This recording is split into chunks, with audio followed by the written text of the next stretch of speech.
including first kingpin is Mahesh Gowda. ಸನ್ಮಾನ್ಯ king Mahesh ಗೌಡ್ರವರು CPI ಸಾಹೇಬರು ನನ್ನ ಮೇಲೆ ಇಲ್ಲ ಸಲ್ಲದ ಆರೋಪ ಹೊರಿಸಿ ಕೇಸ್ ಮಾಡಿಸ್ತಾರೆ. ಮಟೀರಿಯಲ್ ಅನ್ಲೋಡ್ ಮಾಡಿಸಿದ್ರು, ಖಾಲಿ ರೇಟ್ ತಗೊಂಡು ಹೋದ್ರು. ಇವ್ರು ಏನ್ ಮಾಡ್ರ, ದಿನ ಜಂಪ್ ಆಗೋದಕ್ಕೋಸ್ಕರ ಹಂಗಾಗಿ ಈಗೂ ದಿನಕ್ಕ 1,05,000 ರೂಪಾಯಿ ಪೆನಾಲ್ಟಿ ಕಟ್ತದ್ರ. ಯಾರು ಹೆಸರೆತ್ತಿ ಇದು ನಡೀತಾ ಇದೆ ಕಳ್ಳದಂದೆ ಅಂತ ಹೇಳ್ತಾರ ಅವ್ರ ಮ್ಯಾಗ FIR ಮಾಡೋದೇ ಇಲ್ಲಿನ ಕಿಂಗ್ ಮಹೇಶ್ ಗೌಡ್ರವರ ಕೆಲಸ. ನೆಕ್ಸ್ಟ್ ಮಂಡೇ ಒಳಗೆ ಸ್ಪಾಟ್ ಇನ್ಸ್ಪೆಕ್ಷನ್ ಯಾವುದು ಅವೆರಡು ಸ್ಥಳಗಳನ್ನು. ಪತ್ರಿಕಾಗೋಷ್ಠಿಯನ್ನು ಉದ್ದೇಶಿಸಿ ಜಿಟಿ ಪಂಪಾಪತಿ ಮಾತನಾಡಿ, ತಾಲೂಕಿನ ಯರ್ರಾಯನಹಳ್ಳಿ ಗ್ರಾಮದಲ್ಲಿ 1 ಲಕ್ಷಕ್ಕೂ ಹೆಚ್ಚು ಟನ್ ಅಕ್ರಮ ಗ್ರಾವೆಲ್ ಸಾಗಾಣಿಕೆ ಮಾಡಿದ್ದಕ್ಕೆ ಸಂಬಂಧಪಟ್ಟ ವ್ಯಕ್ತಿಯಿಂದ ತಕ್ಕ ದಂಡ ಶುಲ್ಕವನ್ನು ವಿಧಿಸಲಾಗಿದ್ದು, ಈ ಆರೋಪ ಮಾಡಿದಾಗ ಸರಿಯಾದ ತನಿಖೆ ಕೈಗೊಳ್ಳದೆ ಯಾವುದೇ ಅಕ್ರಮ ನಡೆದಿಲ್ಲ, ಪರವಾನಗಿ ಪ್ರಕಾರ ವ್ಯವಹಾರ ನಡೆದಿದೆ ಎಂದು ಕಣ್ಣಿಗೆ ಕಂಡರೂ ಕಾಣದಂತೆ ಸುಮ್ಮನಿದ್ದು ಸಂಬಂಧಪಟ್ಟ ಪ್ರಾಧಿಕಾರ ತನಿಖೆ ನಡೆಸಿ ಅವ್ಯವಹಾರ ನಡೆದಿರುವುದನ್ನು ಗಮನಿಸಿ ಸೂಕ್ತ ದಂಡ ಶುಲ್ಕವನ್ನು ವಿಧಿಸಲಾಗಿದೆ. ಅದೇ ತರಹ ಬನ್ನಿಹಟ್ಟಿ ರೈಲ್ವೆ ಯಾರ್ಡ್ನಲ್ಲಿ ನಡೆದ ಅಕ್ರಮ ಗಣಿಗಾರಿಕೆ ವಿಚಾರದಲ್ಲಿ ಸ್ಥಳೀಯ ತಾಲೂಕು ಅಧಿಕಾರಿಗಳು ಬೆಂಬಲ ನೀಡುತ್ತಿದ್ದು, ನನ್ನ ಹಾಗೂ ನಮ್ಮ ಪತ್ರಿಕಾ ಮಿತ್ರರ ಮೇಲೆ ಇಲ್ಲಸಲ್ಲದ ಆರೋಪಗಳನ್ನು ಮಾಡಿ ಸುಳ್ಳು ದೂರನ್ನು ಪೊಲೀಸ್ ಠಾಣೆಯಲ್ಲಿ ದಾಖಲಿಸಿಕೊಂಡಿದ್ದಾರೆ. ನಾನು ಅಕ್ರಮ ಚಟುವಟಿಕೆ ನಡೆಯುತ್ತಿದೆ ಎಂದು ತಿಳಿದು ಬಂದು ಸ್ಥಳಕ್ಕೆ ಹೋದಾಗ ಸಂಡೂರು PSI ಮಹೇಶ್ ಗೌಡರವರು ಇಲ್ಲಿ ಯಾವುದೇ ತರಹ ಅವ್ಯವಹಾರ ನಡೆದಿಲ್ಲ, ಪರವಾನಗಿಗೆ ತಕ್ಕಂತೆ ಚಟುವಟಿಕೆ ನಡೆಯುತ್ತಿದೆ ಎಂದು ವಾಪಸ್ ಕಳಿಸಿರುತ್ತಾರೆ. ಸ್ಥಳಕ್ಕೆ ಆಗಮಿಸಿ ಪರಿಶೀಲನೆ ನಡೆಸುವಂತೆ ನಾನು ಗಣಿ ಮತ್ತು ಭೂ ವಿಜ್ಞಾನ ಇಲಾಖೆಯ ಡೆಪ್ಯೂಟಿ ಡೈರೆಕ್ಟರ್ ಅವರನ್ನು ಕರೆಸಿ ಹೇಳಿದಾಗ, ನಾನು ಅಧಿಕಾರಿಗಳಿಗೆ ಧಮಕಿ ಹಾಕುತ್ತೇನೆ ಮತ್ತು ಗುತ್ತಿಗೆದಾರರಿಗೆ ಹಣ ಬೇಡಿಕೆ ಮಾಡಿದ್ದೇನೆ ಎಂದು ಸದರಿ ದೂರನ್ನು ದಿನಾಂಕ 11ರಂದು ದಾಖಲಿಸಿರುತ್ತಾರೆ ಮತ್ತು ದಿನಾಂಕ 12ರಂದು ಜಾತಿ ನಿಂದನೆ ಮಾಡಿ ಹಲ್ಲೆ ಮಾಡಿದ್ದೇವೆ ಎಂದು ನನ್ನ ಹಾಗೂ ಪತ್ರಿಕಾ ಮಿತ್ರರ ಮೇಲೆ ಅಟ್ರಾಸಿಟಿ ಕೇಸನ್ನು ದಾಖಲಿಸಿರುತ್ತಾರೆ. ನಾನು ಜಾತಿ ನಿಂದನೆ ಮಾಡಿದ್ದು ನಿಜವಾದರೆ ಅದೇ ದಿನದಂದು ದೂರು ನೀಡಬಹುದಿತ್ತು, ಆದರೆ ಹೇಗೆ ನನ್ನನ್ನು ಎದುರಿಸಬೇಕು ಮತ್ತು PCR 150ಕ್ಕೆ ಸಂಬಂಧಪಟ್ಟ ದಾಖಲೆಗಳನ್ನು ಒದಗಿಸಬಾರದೆಂದು ಎದುರಿಸಲು ನನ್ನ ಮೇಲೆ ಈ ರೀತಿ ಸುಳ್ಳು ದೂರನ್ನು ದಾಖಲಿಸಿಕೊಂಡಿದ್ದಾರೆ ಎಂದು ಆರೋಪಿಸಿದರು. ನಮಸ್ಕಾರಗಳನ್ನು ತಿಳಿಸುತ್ತಾ, ಇವತ್ತು ಪತ್ರಿಕಾಗೋಷ್ಠಿ ಕರೆದಿರ್ತಕ್ಕಂಥ ಉದ್ದೇಶ, ನನ್ನ ಮೇಲೆ ಇಲ್ಲ ಸಲ್ಲದ 2 ಆರೋಪಗಳು. ಒಂದು ತೋರಣಗಲ್ಲು ಪೊಲೀಸ್ ಸ್ಟೇಷನ್ ನಲ್ಲಿ ಕೇಸ್ ನಂಬರ್ 158 ಮತ್ತು ಸಂಡೂರು ಪೊಲೀಸ್ ಸ್ಟೇಷನ್ ನಲ್ಲಿ 161 ಏನು ಕೇಸ್ ಹಾಕಿದ್ದಾರೆ, FIR ಮಾಡಿಸಿದ್ದಾರೆ. ಅದ್ರ ಬಗ್ಗೆ ತಮಗೆ ಕ್ಲಾರಿಫಿಕೇಶನ್ ಮಾಡೋಕ್ಕೋಸ್ಕರ ಇಲ್ಲಿ ತಮ್ಮನ್ನು ಕರೆದಿರತಕ್ಕಂಥ ಉದ್ದೇಶ. ಇದರಲ್ಲಿ ಯಾಕೆ ಈಗ ಮಾಡ್ತಾ ಇದಾರೆ ಅನ್ನೋದು ಸಹ ತಮಗೆ ಸಂಕ್ಷಿಪ್ತವಾಗಿ ಹೇಳಕ್ ಇಷ್ಟಪಡ್ತಾ ಇದ್ದೀನಿ. 88 ಅಲ್ಲಿ ಸುಮಾರು 1 ಲಕ್ಷ ಟನ್ಗಿಂತ ಹೆಚ್ಚು, ಈಗ ಒಂದು ಸುಮಾರು 4-5 ತಿಂಗಳ ಹಿಂದೆ 1 ಲಕ್ಷ ಟನ್ಗಿಂತ ಹೆಚ್ಚು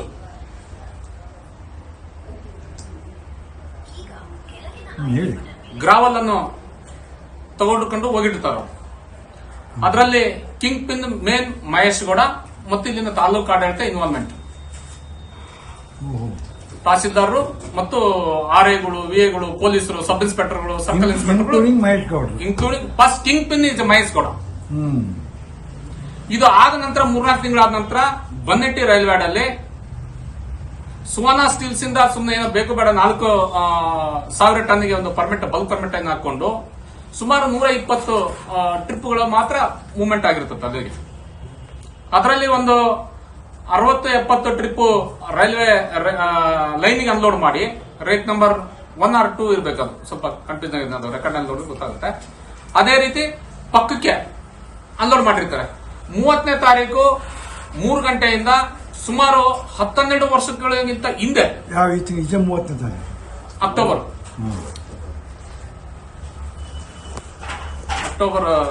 30ನೇ ತಾರೀಕು 3 ಗಂಟೆಗೆ ಸುಮಾರು ಅಲ್ಲಿ ಒಂದು 15,000 ಟನ್ ವರೆಗೆ ಸ್ಟಾಕ್ ಇರುತ್ತೆ. ಅಲ್ಲಿ ಗಿಡ ಗಂಟೆಗಳು ಎಲ್ಲ ಬೆಳೆದಿರ್ತಾವೆ. ಸುಮಾರು 12 ವರ್ಷಗಳಿಂದ ಇರತಕ್ಕಂಥ ಸ್ಟಾಕ್ ಅದು.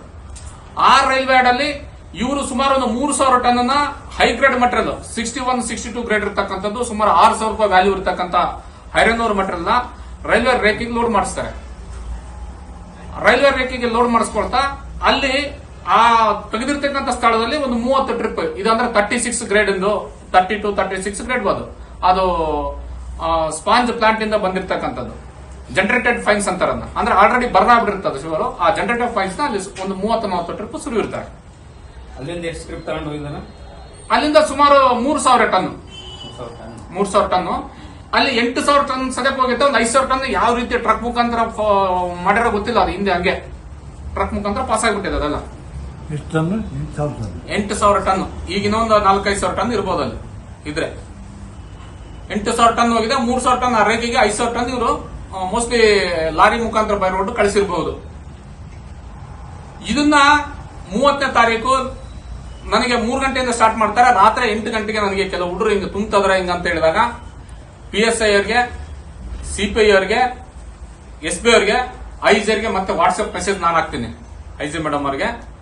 ಅದಾದ ನಂತರ ಏನು ಆಕ್ಷನ್ ಆಗಲ್ಲ. ಮತ್ತೆ ಹುಡುಗರು ಬಟ್ ನಾನ್ ಮಾಡಿರೋದು ತೋಣಗಲ್ PSI ಫೋನ್ ಮಾಡಿದೀನಿ, ಹಿಂಗ ಆಗ್ತಾರೆ, ಇಲ್ಲಿಗಲ್ ನಡೀತದೆ ನೋಡಿ ಅಂತ ಹೇಳಿ. ಆಯ್ತು ಸರ್ ಬಂದು ನೋಡ್ತೀನಿ ಸರ್ ಅಂತೇಳಿ ಅಲ್ಲಿಗೆ ಆತ್ಮ ಸ್ವಿಚ್ ಆಫ್ ಮತ್ತೆ ನೋಡಿದ್ರೆ ಇಲ್ಲ ಅಂತ ಹೇಳಿ ಅದು ಮತ್ತೆ ಬೆಳ್ತಕ ನಂಗೆ ನಡೀತೈತೆ. ಬೆಳಿಗ್ಗೆ ಮತ್ತೆ 7:30-8 ಗಂಟೆ ಸುಮಾರು ಮತ್ತೆ ಹುಡುಗರು ಇಲ್ಲ ಮತ್ತೆ ಗಾಡಿ ಕಳಿಸಿರೋ ಹೊಡಿತಾ ಇದಾರ, ಏನದು ಅರ್ಥ ಆಗ್ತಾ ಇಲ್ಲ ಅಂದಾಗ ನಾನು ಡೈರೆಕ್ಟ್ ಆಗಿ ಅಡಿಷನಲ್ SP ಫೋನ್ ಮಾಡ್ತೀನಿ. ಫೋನ್ ಮಾಡಿದ ತಕ್ಷಣ ಇಲ್ಲ ಒಂದು 10 ನಿಮಿಷದಲ್ಲಿ ಬರ್ತಾರೆ ಅಂತ ಹೇಳ್ತಾರೆ. 10 ನಿಮಿಷದಲ್ಲಿ ಬರ್ತಾರೆ ಅಂತ ಹೇಳಿದ್ಮೇಲೆ ಒಂದು ಅರ್ಧ ಗಂಟೆ ಹೋಗ್ತಾರೆ. ಅಲ್ಲಿ ಒಬ್ಬ ಉಮಾಶಂಕರ್ ಅಂತೇಳಿ PC ಅವರು ಹೋಗ್ತಾರೆ. ಹೋಗಿ ಅದನ್ನ ತಡೆ ಹಿಡಿದ ಕೂಡಲೇ ಇವರು ಮಹೇಶ್ ಗೌಡ್ರು ಮತ್ತು ಇವರೆಲ್ಲ DSP ಇವರು ಸಬ್ ಇನ್ಸ್ಪೆಕ್ಟರ್ ಎಲ್ಲ ಅಲ್ಲಿ ಸ್ಪಾಟಿಗೆ ಸೇರ್ಕೊಂತಾರೆ. DD ಅವರು ಬರ್ತಾರೆ. ಬಂದು ಏನ್ ಮಾಡ್ತಾರೆ, ಇವರು ರೈಲ್ವೆ ಟ್ರ್ಯಾಕ್ ಇಂದ ಆ ಕಡೆ ಲಿಂಗಳ್ಳಿ ರೋಡ್ ಅಲ್ಲಿ ಬರ್ಬೇಕಾದ್ರೆ ನಿಂದಿಸ್ಕೊಂಡು ಬರ್ತಾರೆ. ಅವ್ರು ನಿಂದಿಸ್ತಾರೆ. ಅಷ್ಟೊತ್ತಿಗೆ ಇವ್ರು ಬರ್ತಾರೆ. ಇಲ್ಲ ಗಾಡಿಗಳವರು ದಬಾಸ್ ಅನ್ಲೋಡ್ ಮಾಡಿ ಹೋಗ್ಬಿಡ್ತಾರೆ. ಒಬ್ರಿಗೊಬ್ರು ಆಕ್ಸಿಡೆಂಟ್ ಮಾಡ್ಕೊಂತಾರೆ ಗಾಡಿಗಳಲ್ಲಿ, ಹೋಗ್ಬಿಡ್ತಾರೆ ಗಾಡಿಗಳವರು. ಆ ಉಮಾಶಂಕರ್ ನಿಂತ್ಕೊಂಡು ಕೂಡ DD ಅವ್ರು ಬಂದ್ರೆ ಇದು ಏನು ಅಂದ್ರೆ ಇಲ್ಲ ಪರ್ಮಿಟ್ ನಾವು ಕೊಟ್ಟಿದೀವಿ ಅಂತ ಅವರು ಜಸ್ಟ್ ಹೇಳ್ತಾರೆ. ಇದು ಪರ್ಮಿಟ್ ತೋರಿಸ್ತಾರೆ ಅವರು. ಅಂದ್ರೆ ಮೊದಲಿಂದ ಅಲ್ಲಿಂದ ಏನು 120 ನಮ್ದು ಇದು ಅಂತ ಹೇಳ್ತಾಳ ಮೇಡಮ್. ಅವ್ರು ಇವ್ರು ಏನು ಅಂಡರ್ಸ್ಟ್ಯಾಂಡಿಂಗ್ ಇತ್ತೆ ಅಂತ ಕೂಡ ಹೊರಟು ಬಿಡ್ತಾರೆ. ಹೊರಟಾದ ನಂತರ ಮತ್ತೆ 2 ಗಂಟೆಗೆ ಇಲ್ಲಿ ನಮ್ಮ ಸಂಡೂರಿನ ಪತ್ರಿಕೋದ್ಯಮದವರು ನನಗೆ ಫೋನ್ ಮಾಡಿದ್ರು, ಹಿಂಗ್ ಬಂದಿದೀವಿ ಬನೆಟ್ ರೈಲ್ವೆ ಅಡಿಗೆ ಏನು ಅರ್ಥ ಆಗೋದು ನನಗೆ, ಬಳ್ಳಾರಿಯವರು ಸಹ ಬಂದಿದ್ರಂತೆ, ನನಗೆ ಅರ್ಥ ಆಗೋದು ಅಂದ್ರು. ಇಂಥ ಪ್ಲೇಸ್ ಹೋಗಿ ನೀವು ಅಂತ ಹೇಳಿದ ನಾನು. ಪ್ಲೇಸ್ ಹೋದ್ಮಾಗ ಅವ್ರ ಮಗು ಗಲಾಟೆ ಮಾಡ್ತಾರೆ. ಎಲ್ಲ ಆದ ನಂತರ ಈ ಬನ್ನೆಟ್ಟಿ ಚೆಕ್ ಪೋಸ್ಟ್ ಹೋಗಿ ಅಲ್ಲಿ ರಿಪೋರ್ಟ್ ತಕ್ಕಂತಾರ ಅವರು ಎಷ್ಟು ಟ್ರಿಪ್ ಬಂದಿದೆ ಅಂತ. ಅಲ್ಲಿ 120 ಟ್ರಿಪ್ಸ್ ಬಂದಿರುತ್ತೆ. ಅಲ್ಲಿ 120, 121 ಆ ಟ್ರಿಪ್ ಬಂದಿರುತ್ತೆ. ಬಂದಾದ ನಂತರ ಆ ಪ್ಲೇಸ್ಗೆ DD ಅವರು ಬಂದಾರೆ, ನೀವು ಬರ್ತೀರಾ ಅಂತ ನನಗೆ ಕೇಳಿದ್ರು.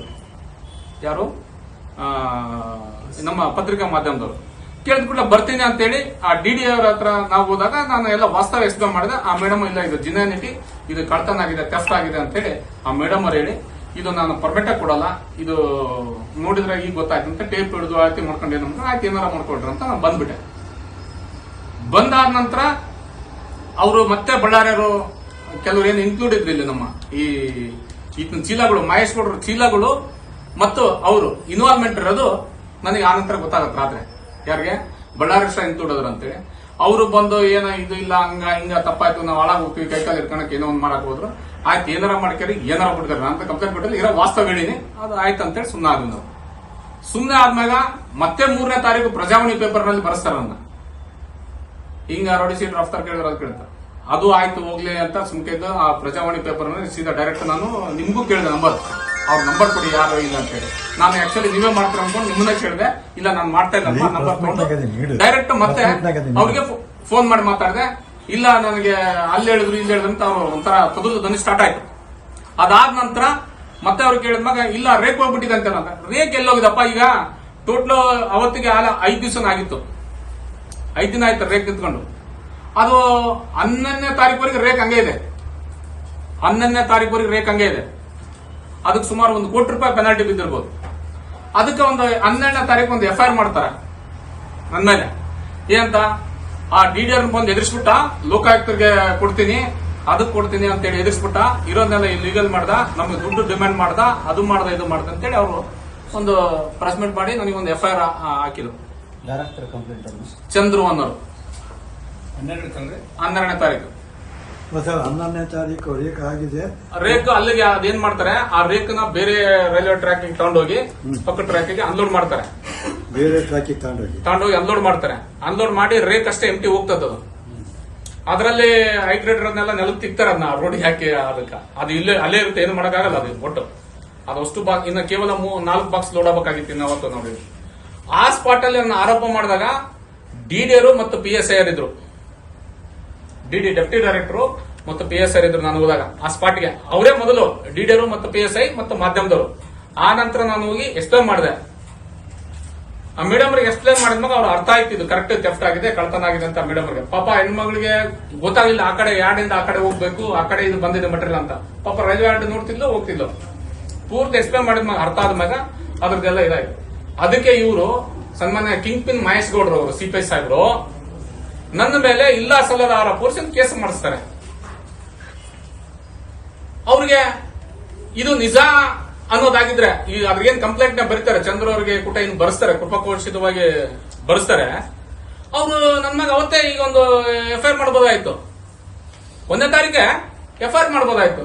ಇದು ದಿನನಿಟಿ ಇರೋದನ್ನ ನೀವು ರೇಕ್ ಲೋಡ್ ಮಾಡಕ್ ಬಿಡ್ತಾ ಇಲ್ಲ, ನೀನ್ ಈಗ ಮಾಡ್ತಿದೀಯಾ, ಅಡ್ಡ ಮಾಡ್ತೀನಿ. ಅದಕ್ಕೆ ಇನ್ನೊಂದು ಹೇಳ್ತೀನಿ ಕೇಳಿ, RPF ಪೊಲೀಸ್, ರೈಲ್ವೆ ಪೊಲೀಸ್ 3 ಜನ ಅವತ್ತು ರಾತ್ರಿ ನನಗೆ ಫೋನ್ ಮಾಡ್ತಾರ, ಇದೆಲ್ಲ ಹಿಂಗ ಆತ್ಮಗ ನನಗೆ ಒಂದ್ ರೀತಿ ಧಮಕಿ ಹಾಕಕ್ ಸ್ಟಾರ್ಟ್ ಮಾಡ್ದವ. ಏನ್ ನೀವು ರೇಟ್ ನಿಲ್ಲಿಸ್ಬಿಟ್ಟೆ, ಲೋಡರ್ ನಿಲ್ಲಿಸ್ಬಿಟ್ಟೆ, ಇಲ್ಲ ಲೋಡ್ ಆಗೋದು ರೈಲ್ವೆ ಆಡ್ನಾಗ ಏನ್ ಅನ್ಕೊಂಡಿದ್ದು, ಹಿಂದೆ ಏನಾಯ್ತಿದ್ರಾಗ ಐ ಆಮ್ ಅ ಪಬ್ಲಿಕ್ ಅಂತ ಹೇಳಿ, ನಿನ್ಗೆ ಏನಾಗಿದೆ ಈಗ ಫಸ್ಟ್ ಅಂತ ಹೇಳಿ ನಾನು ಏನ್ ನಿಂದಿರ್ಸಿದ್ದೆ ನೀನ್ ಹೇಳೋ ಅಂತ ಹೇಳಿದ ನನಗೆ. ಈಗ ಮಹೇಶ್ ಗೌಡರಿಗೆ ಒಂದು ವ್ಯಾಪ್ತಿ ಇರ್ತದೆ, ಗಸ್ತು ತಿರ್ಗೋದಿರುತ್ತೆ, ಅಲ್ಲಿ ಇನ್ಫಾರ್ಮೇಶನ್ ಇರ್ತದೆ, ಅಲ್ಲಿ ಟೋಟಲ್ ಏನೇನ್ ನಡೀತೈತೆ ವ್ಯವಸ್ಥೆಗಳು ಅಂತ ಎಲ್ಲ ಮಾಹಿತಿ CPIಗೆ ಸರ್ಕಲ್ ಇನ್ಸ್ಪೆಕ್ಟರ್ ಇರುತ್ತೆ. ಅದು ಈ 88 ಇತ್ತಲ್ಲ, 88 1 ಲಕ್ಷ ಟನ್ ಒಂದನೇ ಅಡದಿಂದ ಕಳ್ತನ ಮಾಡಕ್ ಬರಲ್ಲ, ಸಾಧ್ಯ ಆಯ್ತಾ ಹೇಳಿ ನೀವು? 1 ಲಕ್ಷ ಟನ್ ಅನ್ನು ಒಂದು ದಿವಸ ಹೊಡೆಯಕ್ಕಾಗುತ್ತಾ? ಸುಮಾರು 3-4 ತಿಂಗಳ ಪ್ರೋಗ್ರಾಮ್ ಅದು, 3-4 ತಿಂಗಳ ಪ್ರೋಗ್ರಾಮ್. ಇವರು ಯಾವುದೋ ಒಂದು ಸ್ಕೂಲ್ ಎಲ್ಲ ಒಂದು ಟ್ರಿಪ್ ಅನ್ಲೋಡ್ ಮಾಡಿದ್ನ 2 ತಿಂಗಳು ಲಾರಿಗಳು ಒಳಗಿಟ್ಟು JCB ಒಳಗಿಡ್ತೀರಾ, ಯಾವ್ದೋ ಒಂದು ಸ್ಕೂಲ್ ಮುಂದೆ ಒಂದು ಸ್ವಲ್ಪ ಲೆವೆಲ್ ಮಾಡ್ಕೊಂಡ್ ಬಂದಿರೋದು, ಅದು ಗಾಡಿ ಸಿಕ್ಕಿರಲ್ಲ, ಏನು ಸಿಕ್ಕಿರಲ್ಲ, ಅಲ್ಲಿ ಅನ್ಲೋಡ್ ಆಗಿದ್ದು ಯಾವನ ಹೇಳಿದ ತಮ್ಮ ಚೀಲಗಳು ಅಂತೇಳಿ ಹೋಗಿ ಅಷ್ಟು 1 ತಿಂಗಳು ಗಟ್ಟೆ ನಡೀತೀರಾ. ನಿನಗೆ ಅಷ್ಟು ರಾಜಾರೋಷವಾಗಿ ಬಹಿರಂಗವಾಗಿ 1 ಲಕ್ಷ ಟನ್ ಹೋಗಿದ್ದು ನಿನಗೆ ಮಾಹಿತಿ ಇರ್ಲಿಲ್ಲವ. ಆವಾಗ ನೀನ್ ಮಾಡೋ ಆಕ್ಟಿವಿಟಿ ಏನ್ ಮಾಡ್ತದಿ, ನಮ್ಮನ್ನ ಎಷ್ಟು ಪ್ರಯತ್ನ ಪಡ್ತದಿ ಅಂತ ಗೊತ್ತಾಗ್ತದೆ ನಮಗೆ. ಅಂದ್ರೆ ಈ ಕೇಸ್ ಮುಚ್ಚಾಕಕ್ಕೆ ನೀನ್ ಏನ್ ಆಕ್ಟಿವಿಟಿ ಮಾಡ್ತಿದಿ ಅಂತ ಅಷ್ಟು ಬೆಕ್ಕ ಕಣ್ಣು ಮುಚ್ಕೊಂಡು ಹಾಲು ಕುಡಿದ್ರೆ ಗೊತ್ತಾಗಲ್ಲ ಅಂತ ಆಗುತ್ತಾ ಹೇಳಿ? ನಿಂದ ಏನೇನ ಇದಾಗುತ್ತೆ? ಹೌದು, ನೀನು ಅಲ್ಲಿ ಗಾಡಿ ಇದಾಗ ಕೂಡಲೇ ಸ್ಪಾಟ್ಗಳೆಲ್ಲ ಚೆಕ್ ಮಾಡ್ಬೇಕು. ನೀನು ಎಲ್ಲ ಸರಿದ ಬಾ ಅಂತ ಹೇಳಿಬಿಟ್ರೆ ಹೇಗೆ?